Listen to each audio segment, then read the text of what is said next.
Et ce soir, c'est une plongée passionnante dans les coulisses de la vie politique que nous vous proposons. En politique, vous le savez, on vit de belles victoires, mais aussi de cuisantes défaites. Ces défaites, ces échecs, comment les politiques les vivent et les surmontent? C'est justement le thème de votre dernier ouvrage, Catherine Mangin. Bonsoir, vous êtes journaliste et donc autrice de L'art de perdre en politique, coécrit avec Elisabeth Martichoux, de Giscard à Macron, les politiques face à l'échec. Tout un programme, Catherine Mangin, c'est aux éditions Stock. Alors votre livre, il fourmille d'anecdotes et de confidences. En préambule, toutefois, je me demandais, est-ce que cela a été difficile d'obtenir les confidences de ces politiques? J'imagine que ce n'est pas toujours facile d'analyser ces échecs. C'est effectivement difficile d'obtenir leurs confidences, notamment lorsque l'échec est très récent. Et ça se comprend. L'échec, c'est quelque chose d'extrêmement difficile à vivre, c'est cruel. On y viendra, mais c'est le moment où vous perdez vos soutiens, vos amis, votre famille parfois. Et donc c'est difficile d'en parler. Et puis l'autre élément qu'il faut prendre en compte, c'est qu'en général, les politiques sont là pour durer. Donc un échec, on ne va pas s'y arrêter parce qu'on est déjà dans l'anticipation du coup suivant et de la bataille suivante qu'on va mener. C'est pour ça que certains, effectivement, n'ont pas voulu répondre à nos questions. Catherine Mangin, on va démarrer, bien entendu, avec l'actualité politique récente en France. Et ce dernier exemple, avec le gouvernement français de Michel Barnier, qui n'a tenu que 3 mois après la motion de censure de l'Assemblée nationale. Alors là, vous auriez pu intégrer cet épisode à votre livre. Ah, c'est vrai, on aurait pu tout à fait. On aurait pu et on pourrait effectivement rajouter un chapitre supplémentaire, puisque finalement Michel Barnier, il est la victime de ce poison lent de la dissolution.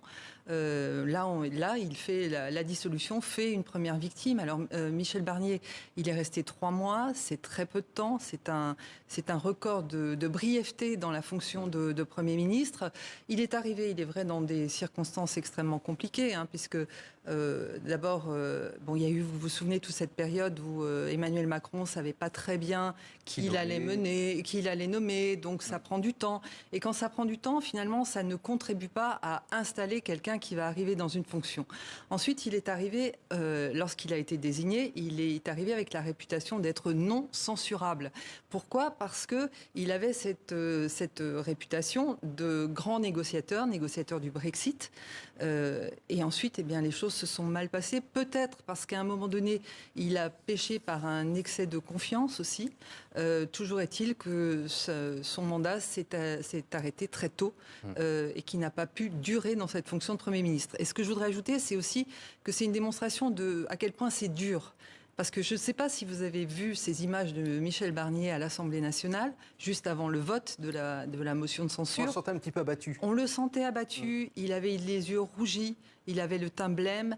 Et ça dit la cruauté aussi de la politique à ce moment-là, même si l'Assemblée l'a applaudi, en tout cas son camp l'a applaudi debout après son discours. Et en un mot, Catherine Mangin, est-ce qu'indirectement, c'est la défaite aussi ou l'échec d'Emmanuel Macron?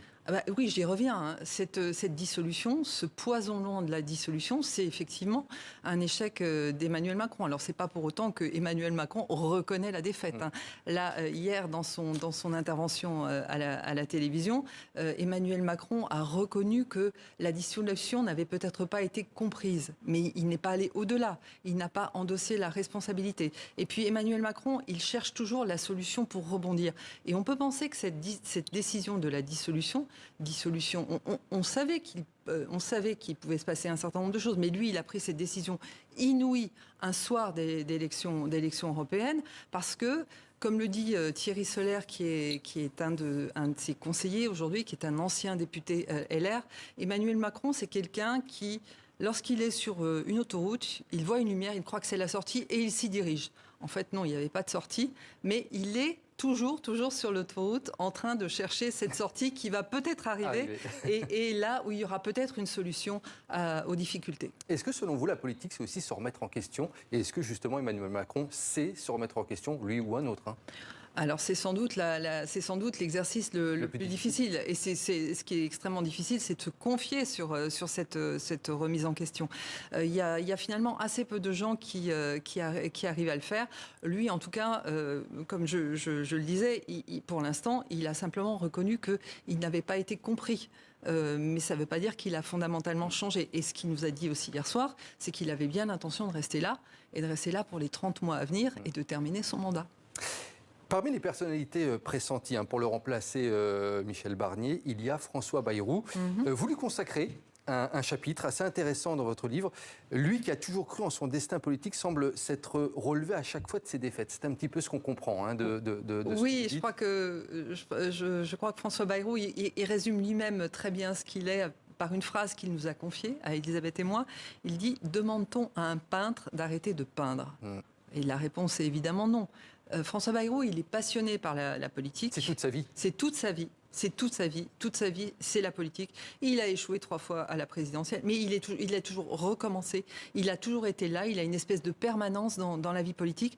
En fait, il y a un seul moment dans sa carrière où il a songé à arrêter. C'est anecdotique, mais en même temps, c'est extrêmement parlant.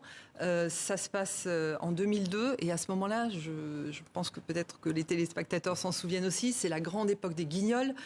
François Bayrou est présenté comme un personnage complètement grotesque, avec des oreilles en chou-fleur, qui bégaye en permanence, fait et à ce moment-là, François Bayrou, quand il croise des gens dans la rue, et notamment des jeunes, ils lui font Et là, il se dit, mais quand même, que se passe-t-il ? Il n'avait pas vu les Guignols. Et donc là, il se fait donner toutes les séquences pour voir ce que ça donne. Et c'est absolument catastrophique pour lui. Donc là, il en discute avec sa sœur. Et sa sœur lui dit, non, franchement, François, arrête.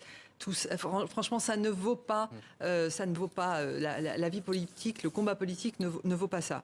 Il se couche en se disant, c'est bon, j'arrête la politique. Il se réveille quelques heures après, il continue. Et aujourd'hui, effectivement, il est considéré comme un premier ministrable. Il a déjeuné avec le président. Le déjeuner a été largement médiatisé. Son nom est dans tous les papiers qui paraissent comme premier ministrable. Donc peut-être qu'à 73 ans, il va arriver enfin à la consécration. À voir, effectivement. À voir. Alors, parmi les chapitres, il y a ce qu'on appelle la défaite qui fait mal. Bruno Le Maire, ex-ministre des Finances, mis KO par son échec aux primaires de la droite en 2016, mais aussi Valéry Giscard d'Estaing, ça on le sait un petit peu moins.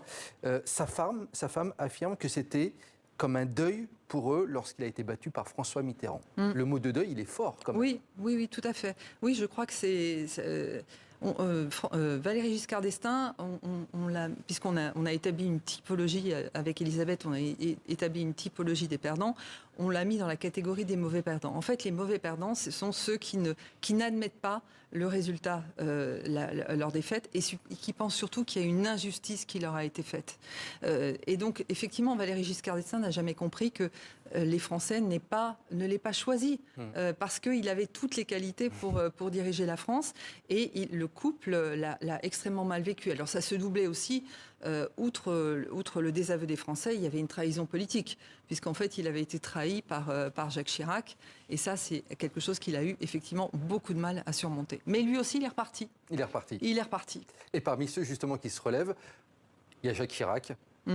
À qui vous consacrez un grand chapitre. Il était toujours dans la construction et la conquête, une machine qui ne s'arrête jamais. C'est ce que vous écrivez à son propos, sur Jacques Chirac. Oui, mais parce qu'il a beaucoup échoué avant de réussir à devenir président de la République. Donc il ne s'est pas arrêté aux échecs. Les échecs ont constitué des moteurs successifs, effectivement, pour toujours continuer. Et ça, c'est une capacité qu'ont certains politiques. De ce point de vue-là, François Mitterrand était un peu similaire.